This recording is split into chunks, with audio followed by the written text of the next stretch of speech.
ক্রমশই ভয়ঙ্কর আকার নিচ্ছে ঘূর্ণিঝড় রেমান। উপকূলের দিকে যত অগ্রসর হবে ততই ভয়ঙ্কর থেকে অতি ভয়ঙ্কর আকার নেবে এই ঘূর্ণিঝড়। সেই সঙ্গে বাংলাদেশের বিস্তীর্ণ অঞ্চলে কিন্তু এই ঘূর্ণিঝড়ের প্রভাবে ধ্বংসলীলা চলার সম্ভাবনা থাকছে আপনার ২৬ তারিখ রবিবার রাত থেকেই। আর সেই সঙ্গে আপনার দক্ষিণবঙ্গের বেশ কয়েকটি জেলাতে ইতিমধ্যেই কিন্তু লাল সতর্কতা জারি করেছে আলিপুর আবহাওয়া দপ্তর। সেই সঙ্গে আলিপুর আবহাওয়া দপ্তরের অফিসিয়াল আপডেট অনুযায়ী ঘূর্ণিঝড়টি যখন উপকূলে আঘাত হানবে তখন কিন্তু ঘূর্ণিঝড়টি সুপার সাইক্লোন আকারে থাকবে এবং ঘন্টায় ১০০ থেকে ১১০ কিলোমিটার, কোথাও কোথাও বেড়ে সেটা ১৩০ কিলোমিটারের কাছাকাছি পৌঁছে যাওয়ার সম্ভাবনা থাকছে। এই ঘূর্ণিঝড় কিন্তু বাংলাদেশের পাথরঘাটার কাছাকাছি অঞ্চল দিয়ে কিন্তু খুলনা বরিশালের মাঝামাঝি অঞ্চল দিয়ে কিন্তু এটা উপকূলে আঘাত হানার সম্ভাবনা থাকছে, এমনটাই কিন্তু আপডেট দিচ্ছে আলিপুর আবহাওয়া দপ্তর। আর উপকূলে আঘাত হানার আগেই কিন্তু এই ঘূর্ণিঝড়ের গতিবেগ থাকছে আপনার ২৬ তারিখ রবিবার ভোর রাতে কিন্তু ঘন্টায় ৮০ থেকে ৯০ কিলোমিটার বেগে কিন্তু উপকূলবর্তী এলাকাগুলিতে গতিবেগ থাকছে। এছাড়া আপনার কলকাতার ক্ষেত্রে আপনার থাকছে ৭০ থেকে ৮০, দক্ষিণ চব্বিশ পরগনার গঙ্গাসাগর হলদিবাড়ি এই অঞ্চলগুলিতে থাকছে ৮০ থেকে ৯০, হলদিয়ার কাছাকাছি থাকছে ৮০ থেকে ৯০, আর এদিকে আপনার দীঘার কাছাকাছি ৬০-এর কাছাকাছি, খড়গপুরের কাছাকাছি আপনার থাকছে ৪০-এর কাছাকাছি। পরবর্তীতে কিন্তু সময় যত গড়াবে ততই কিন্তু এই ঘূর্ণিঝড়ের দাপট আরও বাড়বে, প্রবল থেকে অতি প্রবল, অতি শক্তিশালী। দেখতেই পাচ্ছেন ঘন্টায় ১০০ থেকে ১১৩, ১৩০ কিলোমিটারের কাছাকাছি পৌঁছে যাচ্ছে। আর আলিপুর আবহাওয়া দপ্তর যেটা জানাচ্ছে যে এই ঘূর্ণিঝড় কিন্তু বাংলাদেশের এই উপকূল বরাবর অগ্রসর হওয়ার একটা সম্ভাবনা থাকছে। তবে আপনার উইন্ডির আপডেট বলছে যে এই ঘূর্ণিঝড় কিন্তু বেশ খানিকটা পশ্চিম দিকে বাঁক নিয়ে কিন্তু আপনার এই বরাবর অগ্রসর হয়ে এই অঞ্চলে কিন্তু একটা আঘাত হানার সম্ভাবনা থাকছে।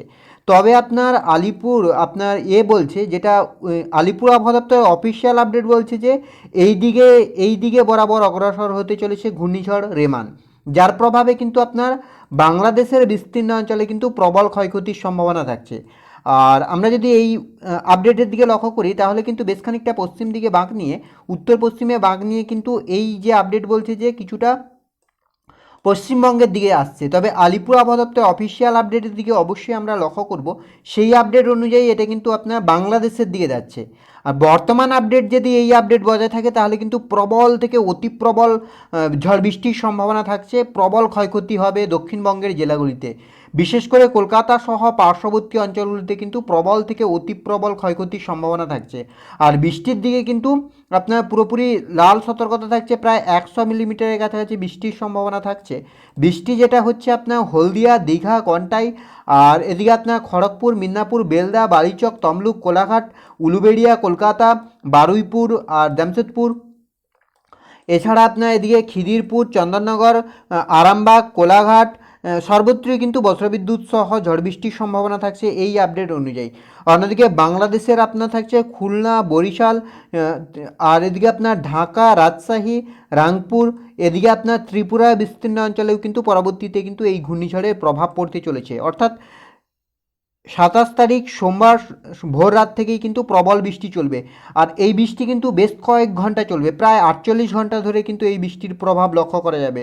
আপনার ২৬ তারিখ রবিবার থেকে বৃষ্টি শুরু হচ্ছিল, ২৭ তারিখ আপনার দুপুরেও কিন্তু এই বৃষ্টি চলবে, মানে উপকূল পর্যন্ত আসবে প্রবল গতিবেগ নিয়ে। উপকূলে যেই আঘাত আনবে সেটা কিন্তু আবারও স্থির গতিতে বায়ুর ঝাপটা থাকবে বেশ খানিকটা। তবে এর যে ঘূর্ণিঝড়ের গতিবেগ সেটা কিন্তু বেশ খানিকটা মন্থর হবে এবং খুব আস্তে আস্তে অগ্রসর হবে এবং প্রবল তাণ্ডব চালাবে পশ্চিমবঙ্গ এবং বাংলাদেশে। বিশেষ করে আলিপুর আবহাওয়া দপ্তরের অফিসিয়াল আপডেট বলছে যে বাংলাদেশে প্রবল ক্ষয়ক্ষতির সম্ভাবনা থাকছে। তবে এই উইন্ডির আপডেট যেটা বলছে যে আপনার কলকাতা সহ দক্ষিণবঙ্গের জেলাগুলিতে কিন্তু প্রবল ক্ষয়ক্ষতির সম্ভাবনা থাকছে। সেক্ষেত্রে আলিপুর আবহাওয়া দপ্তরের যদি আমরা অফিসিয়াল আপডেট লক্ষ্য করি যে অফিসিয়ালি কী ট্র্যাক লাইন জারি করেছে আলিপুর আবহাওয়া দপ্তর, সেক্ষেত্রে আলিপুর আবহাওয়া দপ্তরের অফিসিয়াল আপডেট অনুযায়ী আজ বিকেল ৬টার সময় কিন্তু এটা আপনার পূর্ব মধ্য বঙ্গোপসাগরে অবস্থান করছিল। পরবর্তীতে কিন্তু আপনার ২৫ তারিখের ক্ষেত্রেও কিন্তু এটা আপনার পূর্ব মধ্য বঙ্গোপসাগরে সুপার সাইক্লোনের আকারে অবস্থান করবে এবং ঘন্টায় প্রায় ৭৫ কিলোমিটার বেগে কিন্তু এটা আপনার ঝড়ো হাওয়া বইবে। পরবর্তীতে আপনার আগামীকাল বিকেল 6টা নাগাদ এটা কিন্তু আপনার উত্তর পশ্চিম বঙ্গোপসাগরে অবস্থান করবে এবং ঘন্টায় আপনার সাইক্লোনের আকারে অবস্থান করবে এবং ঘন্টায় 85 কিলোমিটার বেগে কিন্তু এটা উপকূলের দিকে অগ্রসর হবে এবং পরবর্তীতে এটা আপনার আগামীকাল 26 তারিখ 6টা নাগাদ রাত 6টা নাগাদ 26 তারিখ 6টা নাগাদ ভোর 6টা নাগাদ কিন্তু এটা আপনার উপকূলের খুব কাছে আসবে এবং সুপার সাইক্লোন আকারে থাকবে, শক্তি সঞ্চয় করবে, ঘন্টায় প্রায় 105 কিলোমিটার বেগে কিন্তু ঝড়ো হাওয়া বইবে। পরবর্তীতে এটা যখন 26 তারিখ বিকেল 6টা নাগাদ উপকূলে আঘাত হানার পরিস্থিতি তৈরি হবে, তখন কিন্তু এটা সুপার সাইক্লোন আকারেই থাকবে এবং ঘন্টায় 100 থেকে 110 কিলোমিটার, ক্ষেত্রে সার্জ থাকছে আপনার স্পিড এবং গাস্টিং যেটা থাকছে আপনার 110 কিলোমিটার। মানে বুঝতেই পারছেন কি পরিস্থিতি, সুপার সাইক্লোনের আকারে কিন্তু উপকূলে আঘাত হানবে এবং শক্তি ক্ষয় করে 27 তারিখ বিকেল 6টা নাগাদ কিন্তু এটা আপনার 110 কিলোমিটার বেগে সাইক্লোনের আকারে থাকবে এবং প্রবল প্রবল ক্ষয়ক্ষতির সম্ভাবনা থাকছে বাংলাদেশের এই অঞ্চলগুলিতে। এছাড়া আপনার আমাদের সুন্দরবনের বিস্তীর্ণ অঞ্চল কিন্তু এই ঘূর্ণিঝড়ের কবলে পড়বে, কলকাতা সহ বেশ কয়েকটি অঞ্চলে কিন্তু আপনার এদিকে ঘন্টায় প্রায় 80 থেকে 90 কিলোমিটার বেগে কিন্তু ঝড়ো হাওয়া বইবে। খুলনা বরিশালের বিস্তীর্ণ অঞ্চলে কিন্তু প্রবল ক্ষয়ক্ষতির সম্ভাবনা থাকছে। এছাড়া আপনার ঢাকার কাছাকাছি যখন আসবে তখনও প্রায় ঘন্টায় 70 থেকে 60 কিলোমিটার বেগে কিন্তু ঝড়ো হাওয়া বইবে।